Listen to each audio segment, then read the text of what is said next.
June 21, 1942, Dutch Harbour, Akutan Island, Alaska. Lieutenant William Thies circled low over the windswept tundra, his eyes fixed on the impossible sight below. An intact Mitsubishi A6M Zero fighter rested upside down in the marshy grassland, its distinctive profile unmistakable even in its inverted position. The aircraft showed no signs of catastrophic damage, no evidence of the violent disintegration that typically accompanied crashes. The fuselage remained whole, the wings appeared structurally sound. The engine cowling was dented but not destroyed. This was not wreckage. This was a complete, recoverable enemy fighter that had somehow survived a forced landing with minimal damage. Thies marked the coordinates carefully, his hands steady despite the significance of what he had discovered. For 18 months, American pilots had fought against Zero fighters across the Pacific, losing aircraft and lives to an opponent whose capabilities seemed to defy every principle of aeronautical engineering. The Zero turned inside American fighters with margins that seemed physically impossible. It climbed faster than aircraft with more powerful engines. It maneuvered at speeds where American fighters stalled and fell from the sky. Pilots returned from combat with stories that intelligence officers struggled to believe, tales of an enemy fighter so superior in agility that conventional tactics proved suicidal. Now, by a combination of circumstances so unlikely they bordered on miraculous, one of these fighters sat intact on American soil, waiting to reveal every secret that had made it the most feared aircraft in the Pacific theater. Within hours, recovery teams were dispatched to Akutan Island. Within days, the Zero would be transported to Naval Air Station North Island in San Diego. Within weeks, American test pilots would fly the captured fighter and discover truths about its design that would revolutionize American tactical doctrine, fundamentally alter the course of the Pacific Air War. But those revelations would come with a disturbing realization that would force American engineers to confront uncomfortable questions about their own design philosophy and the true cost of aerial superiority. Before we jump back in, tell us where you're tuning in from, and if this story touches you, make sure you're subscribed, because tomorrow I've saved something extra special for you. The Zero that crashed at Akutan had departed from the Japanese aircraft carrier Ryujo on June 4, 1942, piloted by Flight Petty Officer Tadayoshi Koga. The carrier was participating in a diversionary operation against American installations in the Aleutian Islands, intended to draw American naval forces away from Midway Island, where Japan planned its decisive engagement. 21 Zero fighters and 20 bombers launched from Ryujo and Junyo that morning, assigned to strike Dutch Harbour's fuel storage tanks and military installations. The attack achieved tactical surprise, catching American forces unprepared for the northern assault. Japanese bombers set fuel tanks ablaze, while Zero fighters strafed aircraft on the ground and engaged the few American fighters that managed to get airborne. Koga flew as wingman in the fighter escort, his Zero performing flawlessly during the strike. The formation withdrew without encountering significant opposition, the mission accomplished with minimal losses, but during the attack, Koga's aircraft had taken a single hit. A bullet from American ground fire had severed the return oil line feeding the Zero's Nakajima Sakai engine. The damage was not immediately catastrophic. The engine continued running normally as Koga rejoined his formation for the return flight to Ryujo. Oil pressure remained stable. Engine temperature showed no warning signs. The aircraft handled normally during the climb away from Dutch Harbour, but the severed oil line was slowly draining the engine's lubrication system. By the time Koga was 30 miles from the carrier, oil pressure began dropping precipitously. The engine temperature started rising as friction increased in the inadequately lubricated cylinders. Koga recognized immediately that he would not reach Ryujo before engine failure. Japanese doctrine for such situations was explicit and unambiguous. Pilots were expected to ditch in the ocean near friendly forces if possible, or to destroy their aircraft if capture seemed imminent. Under no circumstances should an intact Zero fall into enemy hands. The aircraft's capabilities represented Japan's primary tactical advantage in the Pacific Air War. Revealing those capabilities to American analysis would negate months of combat experience and potentially shift the tactical balance. Koga made a decision that would alter the course of the war. Rather than ditching in the frigid waters of the North Pacific, where survival would be unlikely, he turned toward Akutan Island, where he had observed flat terrain during the approach to Dutch Harbour. The island was uninhabited, offering the possibility of survival if he could execute a successful forced landing. He would wait on the island for rescue by Japanese forces, then return to duty. The plan was reasonable given the circumstances. What Koga could not know was that Akutan Island's flat grasslands concealed marshy ground that would transform his emergency landing into something far different than he intended. Koga approached the island carefully, his engine now running roughly as oil starvation began causing internal damage. He selected what appeared to be a level meadow, a stretch of grass, perhaps 500 meters long, that seemed ideal for an emergency landing. He lowered his landing gear and flaps, configuring the Zero for the slowest possible approach speed. The landing itself was textbook perfect. Koga touched down smoothly, the Zero's main wheels contacting the grass at minimum controllable speed. But the moment the wheels touched ground, they sank deep into the soft marsh hidden beneath the grass. The landing gear dug into the waterlogged soil. The aircraft's forward momentum drove the nose down violently. The Zero flipped forward, rotating over its propeller and coming to rest inverted. The propeller blades bent backward, the engine cowling crumpled, the canopy smashed into the soft ground. Koga, still strapped into his seat, now hung upside down with his head and neck compressed against the collapsed canopy. The impact had been severe, but not violent enough to disintegrate the aircraft. The fuselage remained intact. The wings showed no structural damage beyond bent tips where they had contacted the ground. The tail section was undamaged. Most critically, the aircraft's systems, its instruments, its control mechanisms, its ammunition, its gun sight, everything that made the Zero a functional fighter remained complete and available for examination. Koga died instantly when his neck broke during the inversion. His body remained in the cockpit, suspended upside down in his harness, undiscovered by American forces until the recovery operation weeks later. The irony was profound and terrible. Koga had survived the attack on Dutch Harbour. He had recognized his mechanical emergency and made a rational decision to preserve both his life and his aircraft. He had executed a perfect emergency landing, and he had died in the moment of apparent success, killed not by enemy action, but by hidden ground conditions that transformed a survivable landing into a fatal accident. His death, however, ensured that the Zero remained exactly where it crashed. Had Koga survived, he would have destroyed the aircraft's critical components to prevent their capture, burning the airframe, or rendering its systems inoperable. His immediate death meant the Zero sat intact and complete, waiting for discovery. The Japanese Navy sent search aircraft looking for Koga the following day, but weather conditions prevented them from spotting the crashed Zero in Akutan's marshland. A search party by surface vessels was deemed too risky, given American air and naval presence in the area. After several days without contact, Koga was officially listed as missing, presumed dead.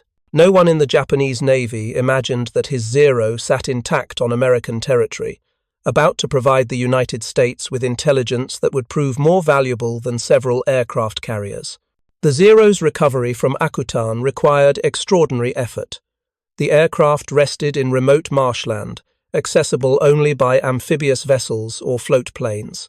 The inverted position complicated every aspect of the recovery operation. The soft ground meant that heavy equipment would sink before reaching the crash site. The recovery team, led by Lieutenant William Faulkner, devised an innovative solution. They would partially disassemble the Zero on site, removing the wings and separating the fuselage from the engine.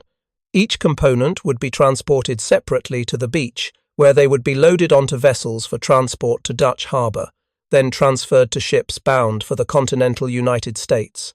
The disassembly took days of careful work in difficult conditions. Engineers photographed every detail before removing components. They documented how systems connected, how controls operated, how ammunition fed into the guns. They measured dimensions, weighed components, and sketched assemblies. The work proceeded with the understanding that this might be the only opportunity to examine an intact Zero until the war's end. Every detail mattered. Every measurement could provide insights into Japanese engineering capabilities. By late June, the Zero's components were loaded aboard a transport ship bound for San Diego. The aircraft arrived at Naval Air Station, North Island, in early July 1942. The facility's Technical Air Intelligence Unit would handle the detailed analysis and restoration. Reconstructing the Zero took nearly 5 weeks of intensive work. Engineers faced challenges that went beyond simple reassembly.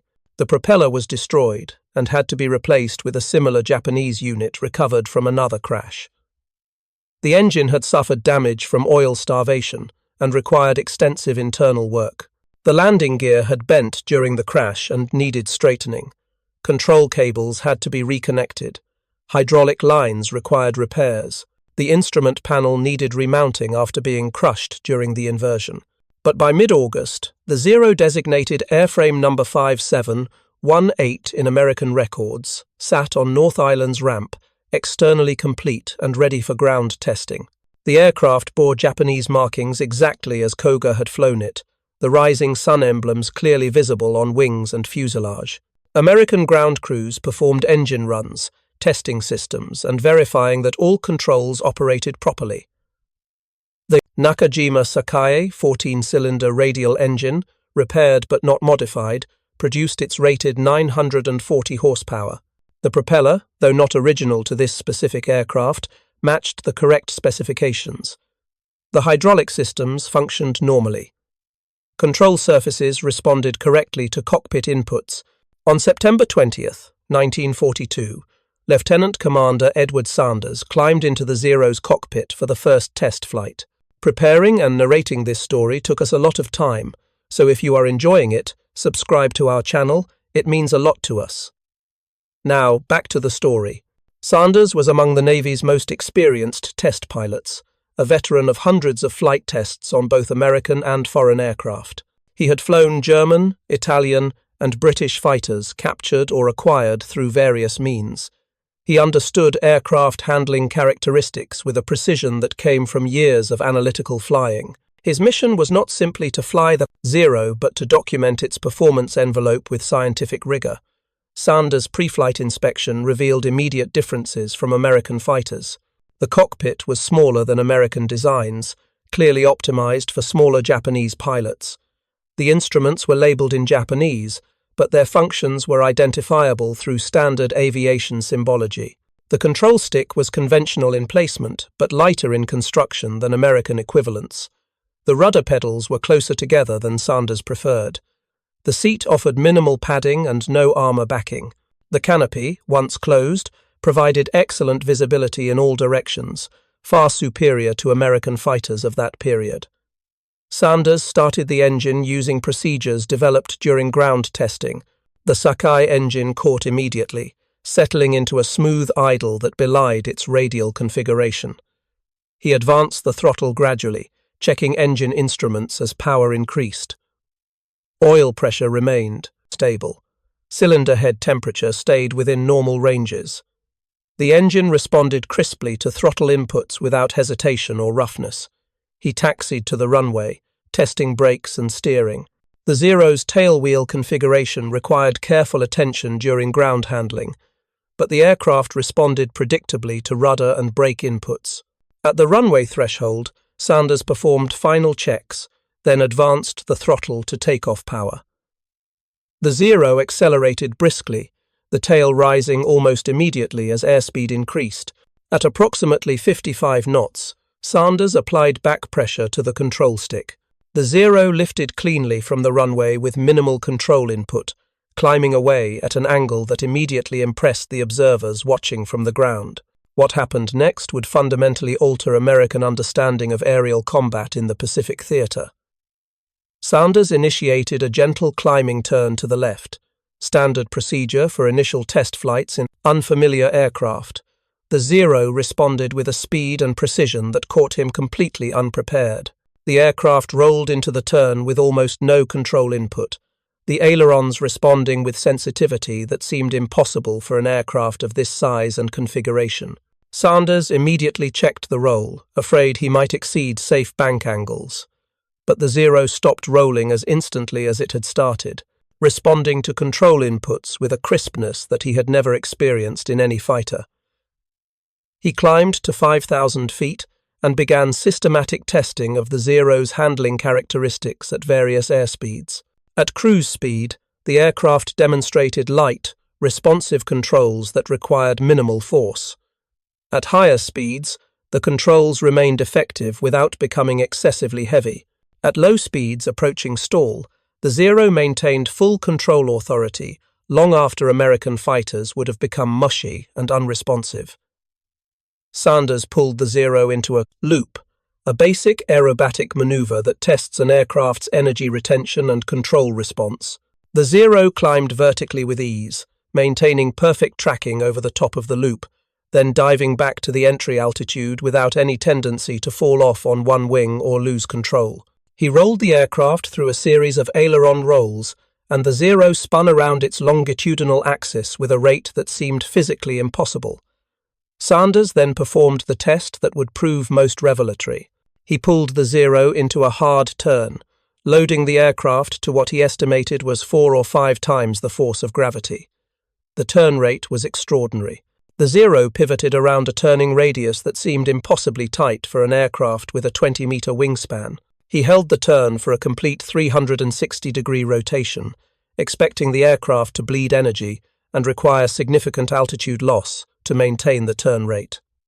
The Zero maintained the turn with minimal altitude loss, the energy bleed far less than any American fighter would have experienced in similar maneuvering.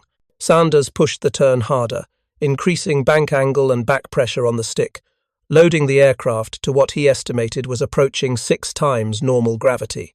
The Zero continued turning at rates that defied his understanding of aerodynamics. There was no buffeting, no pre-stall warning, no indication that the aircraft was approaching any handling limits. The controls remained light and responsive throughout the maneuver. When Sanders finally rolled wings level and checked his altitude, he had lost perhaps 1,000 feet during the sustained hard turn, far less than an American fighter would have sacrificed for similar maneuvering. He climbed back to altitude and performed a series of dogfighting maneuvers against an imaginary opponent, using tactics that American pilots employed in combat. Every maneuver revealed the same pattern. The Zero could outturn, outclimb, and outroll any American fighter Sanders had ever flown. In a turning fight, the Zero could position itself on an opponent's tail in seconds and maintain that position despite any evasive maneuvers the target might attempt. In a vertical fight, the Zero could climb to positions that American fighters could not reach, then dive back into the fight with energy to spare. Sanders landed after 45 minutes of intensive flight testing, his initial report summarizing what American forces would soon confirm through extensive additional testing. The Zero possessed handling characteristics that made it virtually unbeatable in any maneuvering combat. Its turn performance exceeded every American fighter by margins that conventional tactics could not overcome. Its climb rate allowed it to dictate engagement altitude at will. Its roll rate permitted instantaneous changes in maneuvering direction that American pilots could not match. The captured Zero underwent 3 months of intensive flight testing at North Island. Multiple test pilots flew the aircraft, documenting its performance across every aspect of the flight envelope. Engineers measured turn rates, climb performance, acceleration, deceleration, stall characteristics, spin behavior, and control response. They tested the Zero against every American fighter type then in service, flying mock combat missions that revealed exactly how Japanese pilots had achieved their dominance in Pacific skies. The P-40 Warhawk, America's primary fighter in the Pacific during early 1942, proved completely outclassed in every category of maneuvering performance. The Zero could turn inside the P-40 with margins exceeding 30%. In sustained turning combat, the Zero pilot could position for a killing shot within 2 complete turns, while the P-40 pilot could only watch helplessly as the Zero maneuvered onto his tail. The F-4F Wildcat, the Navy's primary carrier fighter, showed better performance than the P-40, but still could not match the Zero in turning combat. The Wildcat pilot had to rely on diving attacks and superior durability, avoiding sustained maneuvering at all costs. Even the newer P-38 Lightning, with its twin engines and exceptional climb rate, could not match the Zero's turn performance. The P-38 enjoyed advantages in speed and firepower, but had to avoid turning combat entirely or face certain defeat. The test results painted a disturbing picture. Japan had fielded a fighter whose handling characteristics exceeded anything America could produce. The Zero's capabilities were not marginally better than American fighters. They were categorically superior in the maneuvering combat that defined aerial warfare in the Pacific theater. American pilots who survived combat against Zeros had reported these capabilities for months, but their reports had been met with skepticism by commanders who could not believe that Japanese engineering could produce such dramatic superiority. Now the evidence was undeniable and measured with scientific precision. The Zero could outmaneuver any American fighter in service, and by margins so substantial that conventional tactics offered no solution. But the intensive testing also revealed something else, something that became apparent only when engineers began detailed structural analysis of the airframe. Commander Frederick Trapnell, one of the Navy's most respected test pilots, was examining the Zero's wing structure when he noticed the absence of features he expected to find. The wing spars were remarkably light, constructed from aluminum alloys that seemed inadequate for the loads aerobatic combat would impose. The wing ribs were widely spaced, with minimal intermediate structure between them. The wing skin was thin, perhaps half the thickness of comparable American fighter wings. Most disturbing, there was no armor plating anywhere in the wing structure. No protection for the fuel tanks. No reinforcement around critical components. No redundant structure that might permit continued flight after battle damage. Trapnell called over the structural engineers who were documenting the Zero's construction. They examined the wing structure carefully, comparing it to their knowledge of American fighter design. Their conclusion was unanimous and deeply troubling. The Zero's extraordinary maneuverability came not just from aerodynamic excellence, but from ruthless weight reduction that eliminated every protective feature American engineers considered essential. The fuel tanks were unprotected aluminum construction identical in vulnerability to the Betty bombers' tanks that had already proven catastrophically dangerous in combat. The pilot's seat had no armor backing, despite the fact that American fighters universally featured armored seats after early combat experience in Europe. The cockpit had no bulletproof glass, despite its proven value in protecting pilots from head-on attacks. The airframe structure used minimal material, optimized purely for strength under normal flight loads with no margin for battle damage. The wing spars could support aerobatic loads perfectly well under undamaged conditions, but any combat damage would likely prove catastrophic. Every design choice that gave the Zero its extraordinary performance also made it extraordinarily vulnerable. The aircraft was optimized exclusively for maneuverability, with crew protection sacrificed entirely to achieve that performance. American engineers calculated the weight saved by eliminating protection systems. The absence of self-sealing fuel tanks saved approximately 40 kilograms. The lack of pilot armor saved another 20 kilograms. The minimal bulletproof glass that could have protected the windscreen would have added 15 kilograms. The cumulative weight savings approached 100 kilograms, roughly 10% of the Zero's empty weight of approximately 1,700 kilograms. That weight savings translated directly into the performance advantages that made the Zero so formidable.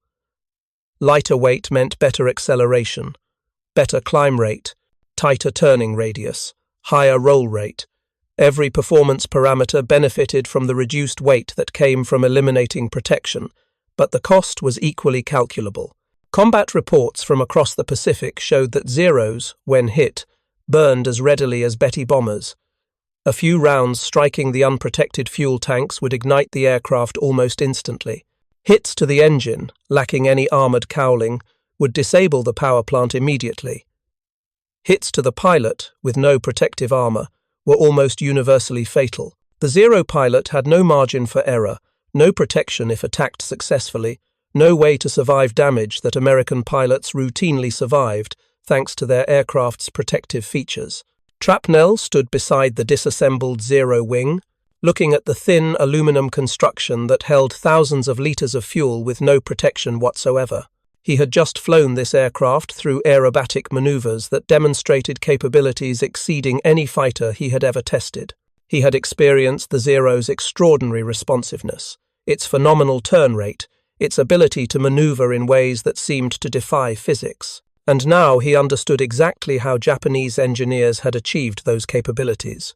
They had purchased performance with pilot lives, trading protection for agility, accepting that every Zero pilot flew without any margin for survival once combat damage occurred. The philosophy was identical to what had produced the Betty bomber, but applied to a fighter where the pilot had even less chance of survival when the aircraft caught fire. American engineers began preparing detailed reports on the Zero's capabilities and vulnerabilities. The reports would include flight test data, performance comparisons against American fighters, structural analysis, and tactical recommendations.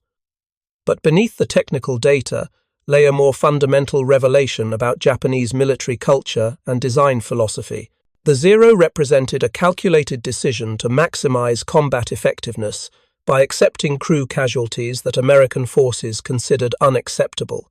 Japanese engineers had created a fighter that could outperform any opponent in maneuvering combat because they were willing to eliminate every protective feature that American engineers insisted upon. The result was an aircraft that dominated early Pacific air combat through sheer performance superiority, but whose pilots had no chance of survival when that performance advantage failed to prevent hits from enemy fire.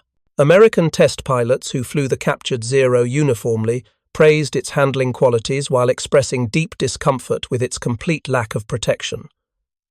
They recognized that the Zero's capabilities were genuine and formidable, achieved through brilliant aerodynamic design and meticulous engineering.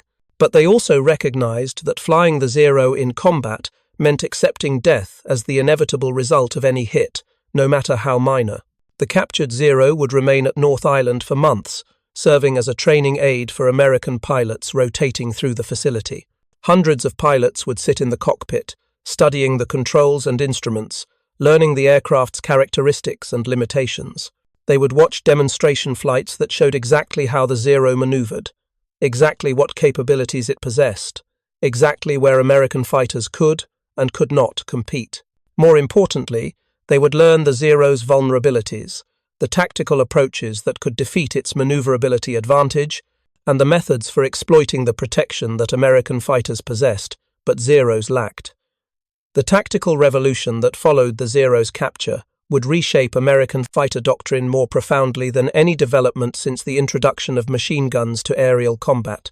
Lieutenant Commander John Thatch had already begun developing new tactics before the Akutan Zero arrived at North Island, working from combat reports and pilot debriefings that described the Zero's capabilities. His innovation, which would become known as the Thach weave, represented a fundamental reconceptualization of fighter tactics designed specifically to counter an opponent with superior maneuverability. The concept was elegantly simple, but required discipline and coordination that transformed fighter operations from individual duels into coordinated team efforts. Two fighters would fly parallel courses separated by approximately 2,000 feet. When a Zero attacked one fighter, that pilot would turn toward his wingman. The wingman would simultaneously turn toward his partner. The crossing flight paths would bring the wingman into position to fire at the Zero, attempting to follow the initial target through the turn. The Zero pilot, fixated on his original target, would suddenly find himself exposed to gunfire from an unexpected angle with insufficient time to evade. The tactic exploited the fundamental limitation of the Zero's design. While the aircraft could outturn any American fighter in a 1-versus-1 engagement, it could not simultaneously engage two fighters maneuvering in coordination. The Zero's lack of armor and unprotected fuel tanks meant that even a brief exposure to gunfire from the wingman would likely prove fatal. The American fighters, protected by armor and self-sealing tanks, could survive hits that would destroy a Zero instantly. Thatch had developed the weave through theoretical analysis and limited practice, but he lacked confirmation that the tactic would work against actual Zero capabilities. When the Akutan Zero became available for testing, Thach immediately requested access to fly against it in mock combat. The tests conducted in October 1942 would validate his tactical concepts and provide the empirical foundation for training programs that would be distributed across every fighter squadron in the Pacific Theater. Thach flew an F-4F Wildcat against the captured Zero piloted by Lieutenant Commander Sanders. The mock combat began with both aircraft at 10,000 feet, separated by several miles, simulating a typical engagement scenario. Sanders, in the Zero, immediately demonstrated the aircraft's superiority in traditional maneuvering combat. He could outturn Thach's Wildcat with margins that made conventional evasive maneuvers futile. In a one-on-one engagement using traditional tactics, the Zero would have positioned for a killing shot within seconds. But when Thach's wingman, flying a second Wildcat, entered the engagement using the weave pattern, the tactical picture transformed completely. As Sanders maneuvered to follow Thach through a turn, the wingman's Wildcat crossed the Zero's flight path at an angle that would have provided a clear firing opportunity. Sanders, recognizing the danger, broke off the attack to evade the wingman. But breaking off the attack meant losing the advantageous position he had gained on Thach. The engagement reset with both sides separated, the Zero's maneuverability advantage negated by the coordinated defensive pattern. The test was repeated multiple times with variations in altitude, airspeed, and initial positioning. The results were consistent. The Thach weave prevented the Zero from exploiting its turning advantage by forcing the Japanese pilot to choose between pressing an attack and exposing himself to defensive fire, or breaking off to evade and losing his advantageous position. The tactic did not make American fighters superior to the Zero in maneuverability. It made maneuverability less decisive by introducing coordination that the Zero could not overcome through superior handling alone. More importantly, the tactic exploited the Zero's fundamental vulnerability. American fighters could absorb hits while maneuvering in the weave pattern. Zeros could not. A Wildcat that took fire while executing the weave might suffer damage, but would likely remain flyable thanks to protected fuel tanks and armored cockpit. A Zero that took fire in similar circumstances would almost certainly explode or catch fire, forcing the pilot to bail out or die in the burning aircraft. The captured Zero enabled development of additional tactical innovations beyond the Thach weave. American pilots learned that the Zero's exceptional performance came with specific limitations that could be exploited by aircraft with different capabilities. The Zero's light wing loading, which gave it phenomenal turn performance, also meant it could not dive as fast as heavier American fighters. In high-speed dives, the Zero's controls became increasingly difficult to operate as aerodynamic forces built up on the light control surfaces. American pilots learned to use diving attacks that exploited this limitation. A Wildcat, or Corsair, could dive on a Zero from altitude, fire a burst, then continue the dive to escape before the Zero could maneuver into a counterattack position. The Zero pilot would find his aircraft's controls too heavy to follow the diving attacker, forcing him to let the American fighter escape. The tactic worked because American fighters were structurally stronger and could sustain higher diving speeds without risking structural failure. The Zero's light construction, optimized for maneuverability at lower speeds, became a liability in high-speed flight regimes. Testing also revealed that the Zero's roll rate, while excellent at low to medium speeds, decreased significantly at higher speeds. American fighters like the F-4U Corsair maintained effective roll control at speeds where the Zero became sluggish. This difference allowed American pilots to use high-speed rolling maneuvers to evade Zero attacks, braking left or right rapidly while maintaining speed that the Zero could not match in similar maneuvers. Perhaps most significantly, the captured Zero allowed American pilots to understand the aircraft's energy retention characteristics. The Zero excelled in sustained turning combat because its lightweight and efficient aerodynamics allowed it to maintain speed through turns better than most opponents. But in vertical maneuvering, climbing and diving repeatedly, the Zero's light weight became less advantageous. American fighters with more powerful engines could use vertical tactics that negated the Zero's turning advantage while exploiting superior power to weight ratios at high speeds. The sum of these tactical discoveries meant that American pilots no longer needed to outturn the Zero to defeat it. They needed to avoid turning combat entirely, using speed, altitude, coordination, and diving attacks to engage on terms where American fighters held advantages. The Zero remained a formidable opponent, but it was no longer invincible. Its weaknesses could be exploited systematically by pilots who understood both the aircraft's capabilities and its limitations. Training programs were established at facilities across the Pacific to disseminate the lessons learned from the Akutan Zero. The captured fighter was flown in demonstrations for hundreds of American pilots, showing them exactly how the Zero maneuvered and exactly how to counter those maneuvers. Lecture programs detailed the Zero's vulnerabilities, emphasizing that the aircraft would burn readily when hit and that Japanese pilots had no protective equipment to improve their survival odds. Gun camera footage from successful engagements was analyzed to identify effective attack patterns and firing solutions. The impact on American pilot confidence cannot be overstated. For the first 18 months of the Pacific War, Zero pilots had enjoyed psychological superiority that came from flying an aircraft that seemed unbeatable in aerial combat. American pilots entered combat knowing they flew inferior machines, knowing that any turning engagement would likely prove fatal, knowing that survival depended on avoiding the kind of maneuvering combat that instinct and training urged them toward. The captured Zero reversed this psychological dynamic completely. American pilots now understood that the Zero's superiority was real but limited, that its capabilities came with vulnerabilities that could be exploited, and that American fighters possessed advantages in protection and structural strength that mattered as much as maneuverability in sustained combat. The knowledge that a Zero would burn from hits that an American fighter would survive transformed the psychological calculus of aerial combat in the Pacific. While tactical innovations provided immediate benefits, the captured Zero's most profound impact came through its influence on American aircraft design. Engineers studying the Zero's construction identified specific design choices that explained its performance advantages. The aircraft's light weight came not from inferior materials, but from ruthless optimization that eliminated every gram of unnecessary structure.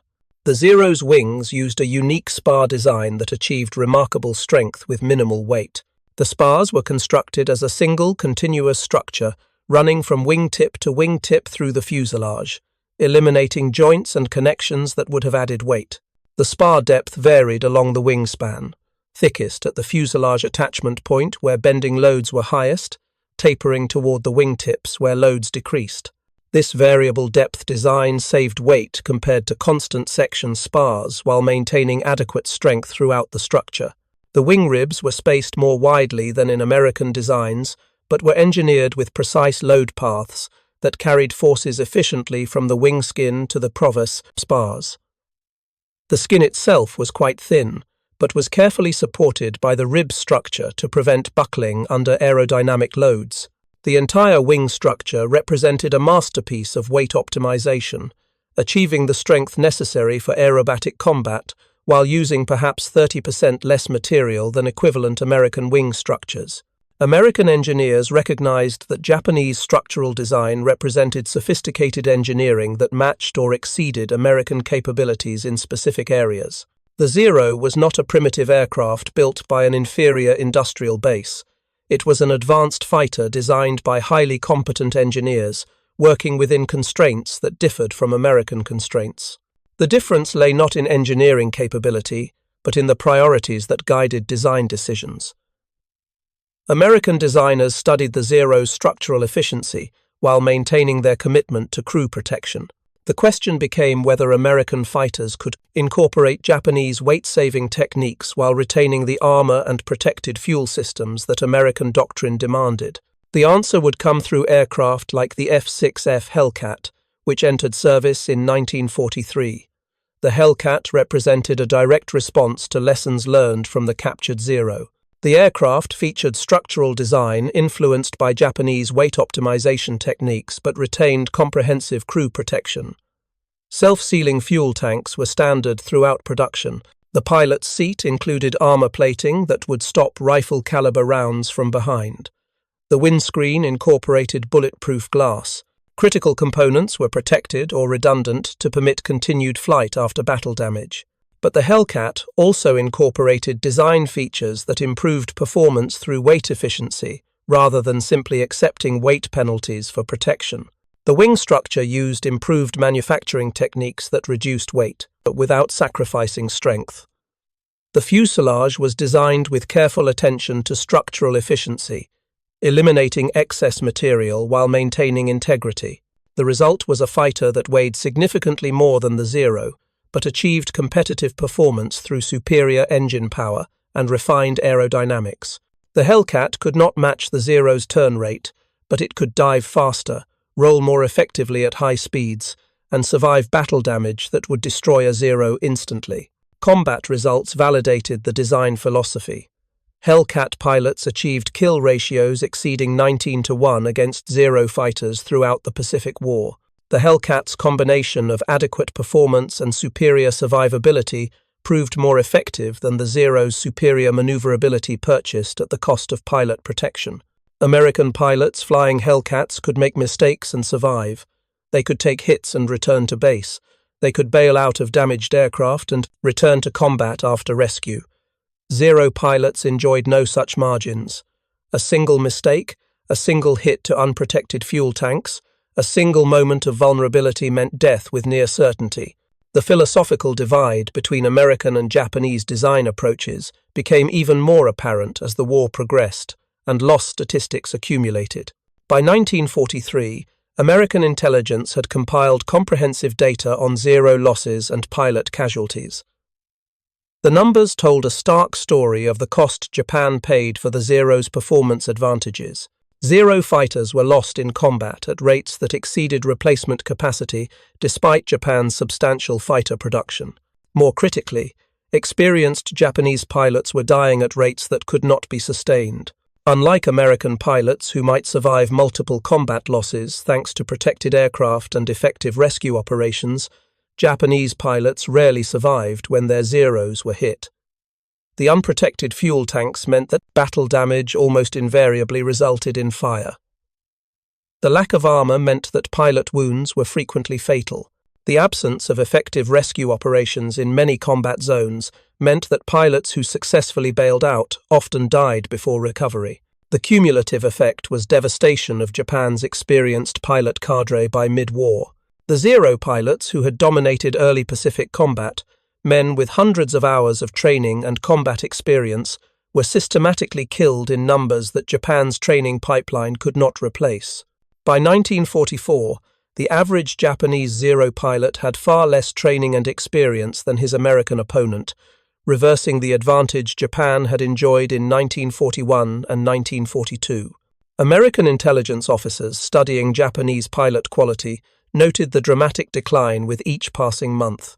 Interrogations of captured Japanese pilots revealed training programs shortened from years to months as Japan struggled to replace. Losses. Flight time before entering combat decreased from over 500 hours to under 200 hours, for many pilots reaching operational units in late 1944. Gunnery training was abbreviated.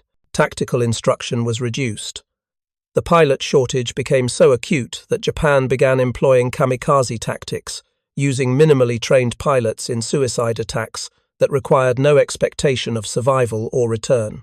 The irony was profound and tragic. Japan had begun the war with the world's most maneuverable fighter and arguably the world's best-trained naval pilots. The combination had produced devastating results in early combat, with Japanese pilots achieving kill ratios that exceeded 5-1 in many engagements. But the Zero's design philosophy, which prioritized performance over protection, meant that those exceptional pilots died at rates that made their initial advantage temporary. By the time American forces developed tactics and aircraft capable of competing, with the Zero, Japan's pilot quality had declined to levels where even the Zero's superior maneuverability could not compensate for the skill differential. The captured Akutan Zero enabled American forces to accelerate this dynamic by developing effective tactics months or even years earlier than would have been possible through combat experience alone. Every American pilot who survived a combat engagement because he understood the Zero's limitations thanks to intelligence from the captured aircraft, represented a growing advantage in experience that compounded over time. The mathematical reality of attrition warfare favored the side that could protect its pilots and allow them to gain experience through multiple combat tours. American pilots flew combat tours, returned to training commands, and passed their knowledge to new pilots entering the theater. The institutional knowledge base grew continuously as experienced pilots survived and contributed to training programs. Japanese pilots flew until they died, taking their experience and knowledge with them. The institutional knowledge base declined continuously as experienced pilots were killed faster than replacements could gain equivalent experience. By 1945, the dynamic had reached its logical conclusion. American fighter pilots dominated Pacific skies not just through superior aircraft, but through superior training, superior tactics, superior numbers, and superior survival rates that allowed experience to accumulate rather than being lost with each combat casualty. The engineers who examined the Akutan Zero in 1942 had understood these implications immediately. The aircraft's design revealed a military culture willing to accept casualties that American forces considered unconscionable. Japanese engineers had created magnificent aircraft, machines that represented the highest levels of aeronautical engineering and design optimization. But they had created those aircraft within a philosophical framework that valued performance over survival, that accepted pilot death as a necessary cost of combat effectiveness, that believed superior equipment could compensate for casualties that would inevitably result from lack of protection. American engineers reached different conclusions from the same engineering challenges. They designed aircraft that were heavier, less maneuverable, and more expensive to produce. But those aircraft brought pilots home alive, allowed experience to accumulate, and created a combat force that became increasingly effective as the war progressed, rather than declining through unsustainable attrition. The question was never whether Japanese or American engineers were more capable. Both nations possessed highly sophisticated aviation industries and brilliant designers. The question was, what priorities guided those designers' work? Japanese priorities emphasized performance metrics, range, speed, maneuverability, and payload. American priorities emphasized those same performance metrics but constrained by non-negotiable requirements for crew protection. The different priorities produced different aircraft and ultimately different outcomes. The captured Zero represented the physical manifestation of Japan's design philosophy, a philosophy that would prove catastrophically flawed, not because the engineering was inadequate, but because the underlying assumptions about acceptable casualties were unsustainable in a war of attrition against an opponent with greater and industrial capacity and different values regarding pilot survival. The men who flew the Zero understood these realities with brutal clarity. Saburo Sakai, one of Japan's highest-scoring Zero pilots who survived the war despite severe wounds, later wrote about the aircraft with a mixture of pride and bitter recognition. The Zero was everything we needed it to be in terms of performance. It could outfly anything the Americans had in the early war. But it gave us nothing if we were hit. We knew that any combat damage meant death. We flew anyway because that was our duty, but we knew the odds. We all knew that the Zero would eventually kill us if the war lasted long enough. Every sortie was survival not because we were skilled, but because we were lucky. Eventually, everyone's luck runs out. American test pilots who flew the captured Zero uniformly expressed respect for the aircraft's capabilities and profound discomfort with its vulnerabilities. They recognized that the Zero represented sophisticated engineering and inspired design, but they also recognized that they would never voluntarily fly such an aircraft in combat, that the lack of protection represented an unacceptable risk that no amount of maneuverability could justify. The cultural gap between these perspectives revealed fundamental differences in how each nation valued human life in military operations, differences that extended far beyond aircraft design into every aspect of how each side prosecuted the war. The broader implications of the Zero's design philosophy extended beyond individual aircraft into Japan's entire approach to military aviation and strategic planning. The decision to prioritize performance over protection was not made in isolation or by individual engineers working independently.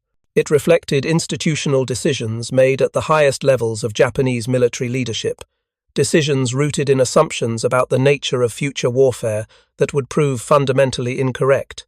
Japanese naval planners in the 1930s envisioned a short, decisive conflict with the United States.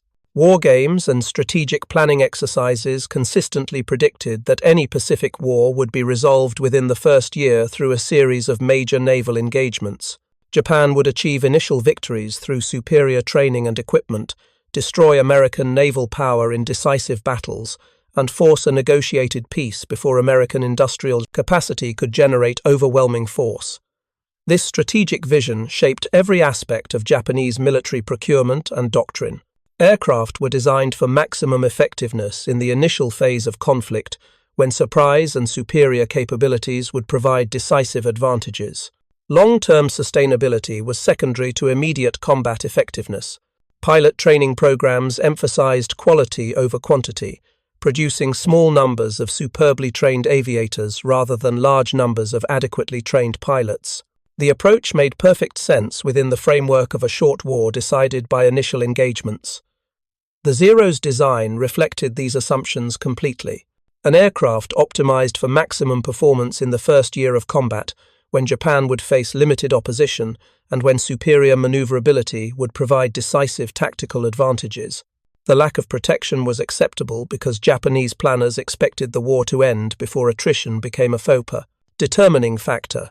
Pilot casualties would be manageable because the conflict would be brief and decisive rather than prolonged and grinding. Every assumption proved catastrophically wrong. The Pacific War lasted not 1 year but nearly 4 years. American industrial capacity proved far greater than Japanese planners had estimated, producing aircraft in numbers that exceeded Japan's most pessimistic projections. American pilot training programs generated replacement pilots faster than Japan could kill them, creating a situation where American forces grew stronger over time, while Japanese forces declined through unsustainable attrition. Most critically, American forces refused to accept defeat after early losses, instead adapting tactics and developing new aircraft that negated Japanese advantages. The strategic miscalculation meant that aircraft designed for a short conflict instead had to fight in a prolonged war of attrition for which they were fundamentally unsuited. The Zero's lack of protection, acceptable in a brief conflict, became a fatal liability in sustained combat.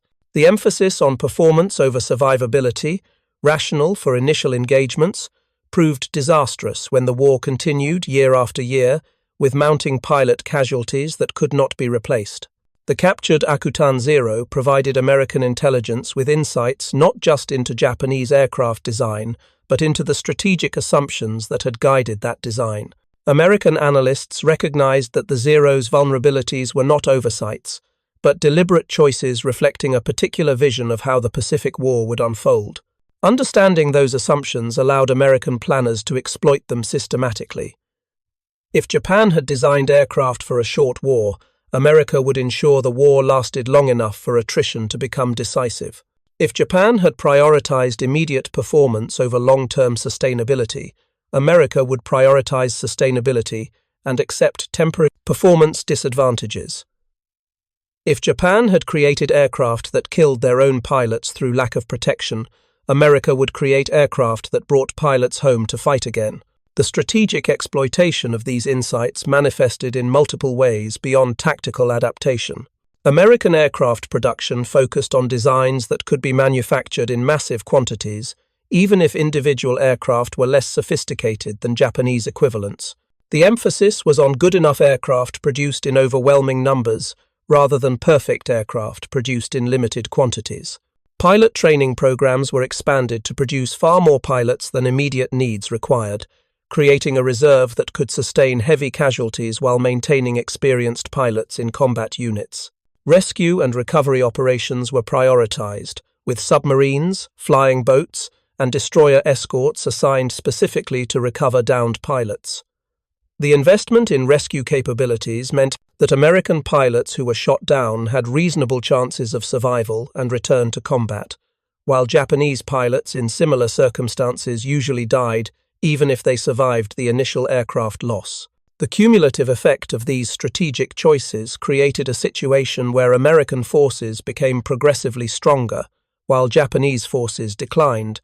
Despite Japan's initial advantages in pilot quality and aircraft performance, the Zero remained a dangerous opponent throughout the war, but its effectiveness decreased continuously as American numerical superiority overwhelmed Japanese forces, and as declining Japanese pilot quality reduced the effectiveness with which the Zero could be employed.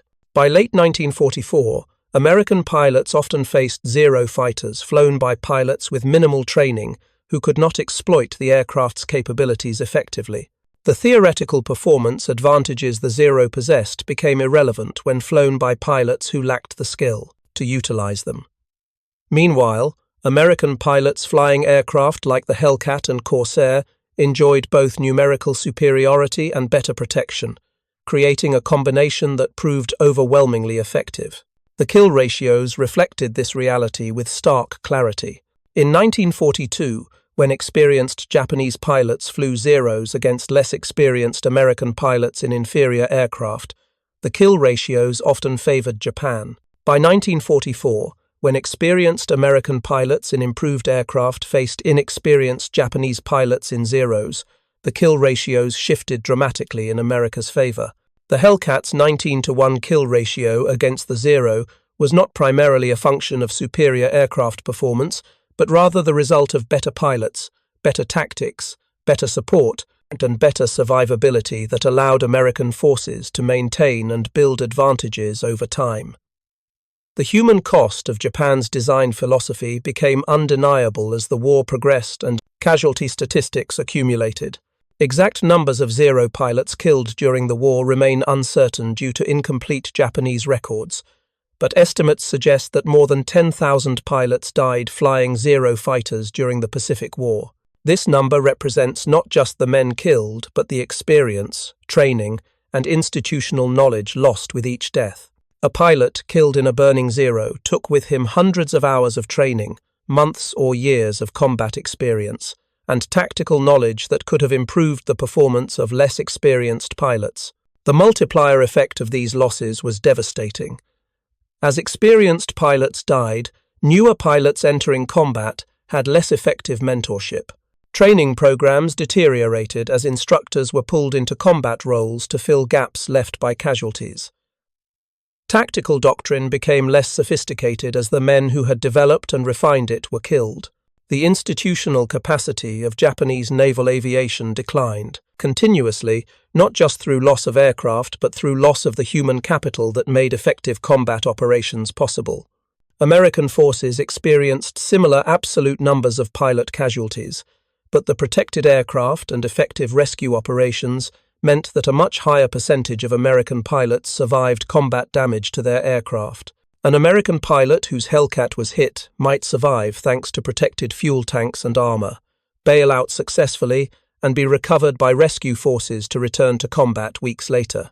A Japanese pilot whose Zero was hit would almost certainly die either in the burning aircraft or in the ocean after bailout, with no rescue capability available. The different survival rates meant that American losses, while substantial in absolute terms, did not degrade institutional capability the way Japanese losses did. American naval aviation became progressively more effective as pilots gained experience and survived to train others. Japanese naval aviation became progressively less effective as experienced pilots died and were replaced by inadequately trained successors. The testimony of Japanese pilots who survived the war provides haunting insight into the psychological reality of flying aircraft designed without meaningful protection. Warrant Officer Katsuo Watanabe, who flew Zeros from 1943 through 1945 and survived being shot down twice, later described the experience in terms that captured the helplessness pilots felt. When you climbed into the Zero, you accepted that any hit would probably kill you. The fuel tanks would explode if bullets hit the wings. The engine would fail if hit because there was no armor. You yourself had no protection if bullets reached the cockpit. You flew every mission knowing this, knowing that your survival depended entirely on not being hit at all. There was no such thing as minor damage or wounded, but survivable. You either returned untouched, you died. American pilots had chances, even if hit. We had none. That knowledge was always present, always in the back of your mind. It made every mission feel like a death sentence that you might postpone but never escape. The psychological burden of flying unprotected aircraft manifested in various ways as the war progressed. Japanese pilots developed fatalistic attitudes that were reinforced by military culture, emphasizing duty and sacrifice over individual survival. The concept of certain death in service to the emperor was deeply embedded in Japanese military indoctrination, making the Zero's vulnerabilities almost acceptable within that cultural framework. But beneath the cultural acceptance lay the grinding reality that pilots were being asked to fly aircraft that their American counterparts would refuse as unacceptably dangerous. The introduction of kamikaze tactics in October 1944 represented the logical endpoint of design philosophy that had never prioritized pilot survival. If aircraft and pilots were already being lost at unsustainable rates in conventional combat, then using them in suicide attacks maximized their remaining effectiveness. The transition from accepting pilot death as a byproduct of combat to deliberately planning pilot death as a weapon system was shorter than it might have been for a military culture that had designed protected aircraft. Once you accept that pilots will die regardless of what you do, the step to using those deaths instrumentally becomes conceptually smaller. The engineers who had designed the Zero observed these developments with varying reactions. Some maintained that their design decisions had been correct, given the requirements and constraints of the late 1930s. Others expressed regret that protection had not been incorporated, even at the cost of reduced performance. Jiro Horikoshi, who led the Zero's design team, later wrote about the aircraft with pride in its technical achievements and deep ambivalence about its ultimate impact. We created an aircraft that met every requirement the Navy gave us. The Zero performed exactly as intended. It gave our pilots advantages in combat that lasted for years, but we also created an aircraft that killed many of the men who flew it, not through design failures but through the priorities we were told to embrace. Performance over protection, range over survivability, capability over safety. Those priorities made sense within the strategic vision of a short war decided by initial advantages. They made no sense in the long war we actually fought. I am proud of the Zero's technical excellence and deeply troubled by the human cost of the choices we made to achieve that excellence. The question of whether different design choices would have changed the war's outcome remains debatable among historians and military analysts. Some argue that a more protected Zero with reduced performance would have performed poorly in early war combat where Japanese pilot quality remained high, eliminating the initial advantages that made Japan's early offensive successful. Others contend that a protected Zero would have allowed Japan to maintain experienced pilot cadres longer, potentially extending the war even if ultimate defeat remained inevitable, given the vast disparity in industrial capacity between Japan and the United States. What remains undeniable is that the Zero as designed reflected a specific set of assumptions and priorities that proved tragically flawed in the sustained attrition warfare that actually characterized the Pacific Air War. The legacy of the captured Akutan Zero extends well beyond its immediate impact on World War II tactics and aircraft design. The aircraft remains one of the most significant intelligence coups in aviation history, providing insights into enemy capabilities that might have taken years to develop through combat experience alone. The Zero is preserved today at the National Naval Aviation Museum in Pensacola, Florida, where it serves as a tangible reminder of the aircraft that once dominated Pacific skies and of the intelligence windfall that helped turn the tide of the Pacific Air War. More broadly, the Zero's story serves as a case study in the relationship between engineering excellence and strategic wisdom. The aircraft was undeniably a masterpiece of aeronautical engineering, representing the state-of-the-art in lightweight fighter design in the late 1930s. Japanese engineers created an aircraft that exceeded every performance requirement through innovative design and meticulous optimization. The technical achievement was genuine and impressive, but technical excellence does not guarantee strategic success if the assumptions guiding that excellence prove incorrect. The Zero was optimized for a war that never happened, a short conflict decided by initial advantages where protection mattered less than performance. The war that actually occurred was a grinding attrition struggle, where sustainability and pilot survival proved more decisive than raw performance. The aircraft that dominated early combat became progressively less effective, not because its capabilities declined, but because the strategic context evolved in ways its designers had not anticipated and could not have prevented through better engineering. The human dimension of this story remains its most important aspect. Behind every technical specification, every design choice, every performance parameter were human beings.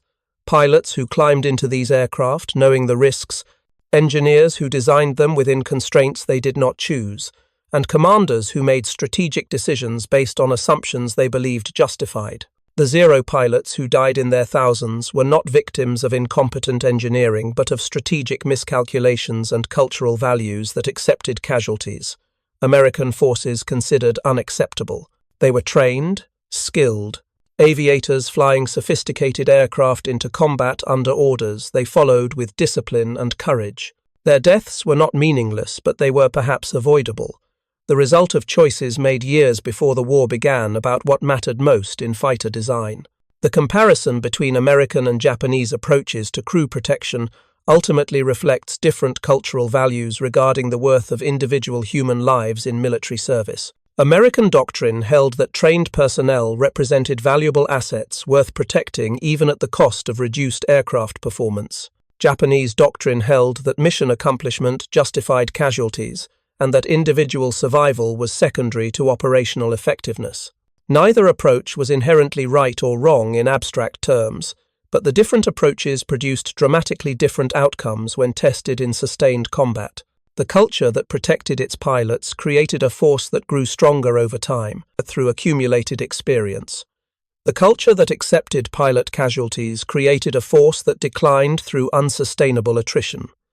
These dynamics operated regardless of initial advantages in training or equipment. The Akutan Zero provided American forces with the knowledge to exploit these dynamics systematically and earlier than would otherwise have been possible. The captured aircraft was not just an intelligence coup, but a window into an entire philosophy of warfare. Understanding that philosophy allowed American forces to develop strategies that would prevail not through superior maneuverability or speed, but through superior sustainability and protection, through keeping pilots alive to fight again, through accepting short-term disadvantages to achieve long-term superiority. The Zero remains a symbol of both Japanese engineering excellence and strategic failure. It represents what can be achieved through brilliant design within chosen constraints, and what cannot be achieved when those constraints reflect flawed assumptions about the nature of warfare. Most importantly, it stands as evidence that protecting the people who fight matters as much as the weapons they fight with.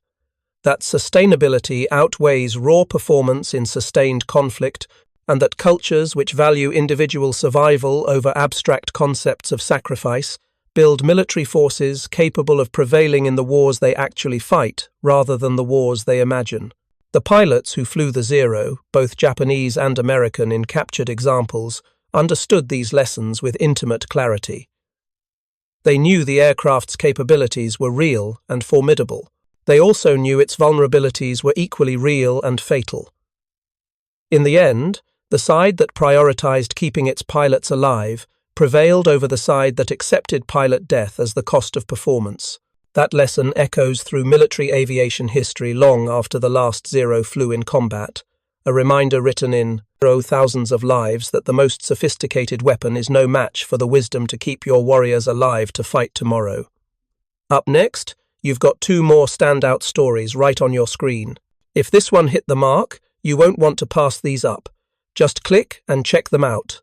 And don't forget to subscribe and turn on the notification bell so you don't miss any upload from us.